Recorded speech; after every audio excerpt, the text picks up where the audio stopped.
Hey guys, welcome back to Auto Repair, guys. Our mission here at the garage is to save you guys as much money as we can. That's why we make these absolutely free videos, guys. Let's go ahead and start on it now.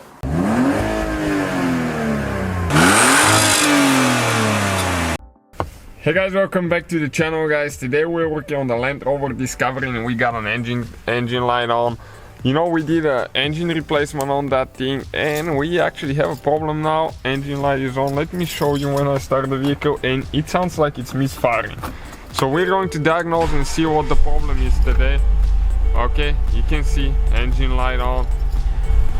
The vehicle sounds a little bit like it's misfiring, at least one cylinder, I would say. So what I'm going to do, guys, we're going to read the codes and see what we can get out of it and see what the problem is and how to fix it. Alright, let me see, I forgot to plug this thing in. Okay, and if you guys want to check our channel, we have the link for that little tool that's like 30 something bucks on Amazon, and it works amazing for what it is. It's really small, convenient, just put it in your glove box and have it with you all the time. Okay, we can see mule status on, that's the engine light. There is one code right now stored, read codes. Okay, let's check it out quick and see what it is and how we're gonna fix the problem. Injector circuit open, cylinder number 4.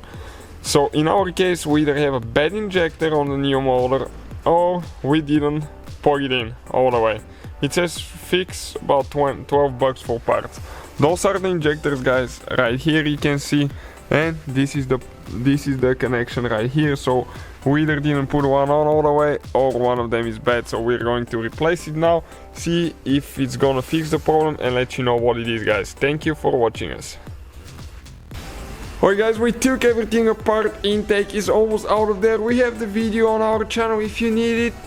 And as you can see, that injector right here, number 4, it's not on. The cable came loose. That spring, you can see those springs, one of them was gone. We didn't install it the way we were supposed to, so we had to get a new spring. And when you get the spring for those, all you have to do, just push it in all the way until it clicks. So we're going to go ahead, install the wire, we're going to clear the code, stay with us, guys, and see if that fixes the problem. Alright guys, we're going to erase the codes now. Okay, right here, erase, yes. Erase done. So I'm gonna go ahead and run it for a little bit, we're gonna see if that fixed our problem now. Okay, no engine light on, guys, that was the problem. Thank you guys for watching, please subscribe. So guys, hopefully the video was helpful. If you have any questions, don't hesitate to let us know. Now check out our YouTube channels, guys. We have more than 19,000 free repair videos that can save you thousands of dollars in future repairs. That's why we make these absolutely free videos. Hopefully the video will be helpful. Thank you for watching and see you guys next time.